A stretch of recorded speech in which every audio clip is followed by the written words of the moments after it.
నమస్తే, welcome to one TV health tip. కరివేపాకులో పోషకాలు పుష్కలంగా నిండి ఉన్నాయి.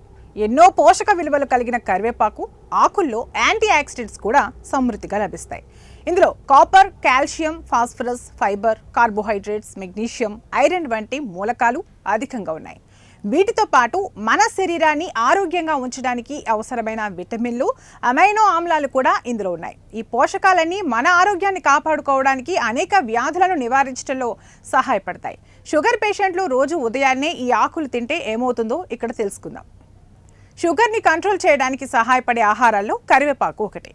కరివేపాకులో ఆల్కలాయిడ్స్, ఫ్లావనాయిడ్స్ వంటి సమ్మేళనాలు ఉన్నాయి. ఇది రక్తంలో చక్కెర స్థాయిని తగ్గిస్తాయి.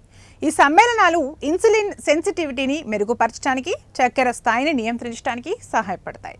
మధుమేహం ఉన్నవారికి గుండె జబ్బులు వచ్చే ప్రమాదం ఉంది. కరివేపాకు కొలెస్ట్రాల్ను తగ్గిస్తుందని అధ్యయనాలు చెబుతున్నాయి. ఆరోగ్యకరమైన లిపిడ్ ప్రొఫైల్ను నిర్వహించడానికి, గుండె సంబంధిత వ్యాధులను తగ్గించడానికి కరివేపాకు సహాయపడుతుంది. షుగర్ పేషెంట్లు ప్రతిరోజు ఉదయం ఖాళీ కడుపుతో కరివేపాకు నమలడం వల్ల బరువు తగ్గవచ్చు. కరివేపాకులో జీర్ణక్రియను మెరుగుపరచడంలో సహాయపడే యాంటీ ఫంగల్, యాంటీ బ్యాక్టీరియల్ లక్షణాలు ఉన్నాయి.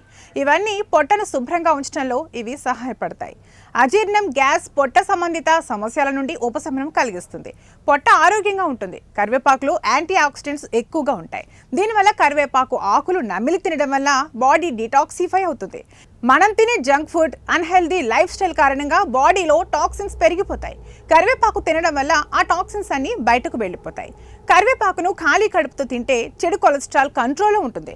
దీంతో గుండె సంబంధిత వ్యాధులను తగ్గించుకోవచ్చు. అంతేకాదు, కరివేపాకులో విటమిన్ ఏ పుష్కలంగా ఉండటం వల్ల కంటి ఆరోగ్యానికి చాలా మంచిది. ఇందులోని బీటా కెరోటిన్ క్యాట్రాక్ట్ ఇతర కంటి సమస్యలను నివారిస్తుంది. అంతేకాదు, కరివేపాకులోని యాంటీ ఆక్సిడెంట్లు శరీరంలోని ఫ్రీ రాడికల్స్తో పోరాడటానికి సహాయపడతాయి.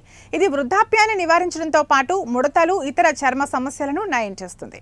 ఇది ఇవాల్టి హెల్త్ టిప్. మరో హెల్త్ టిప్తో మళ్ళీ కలుద్దాం. నమస్తే.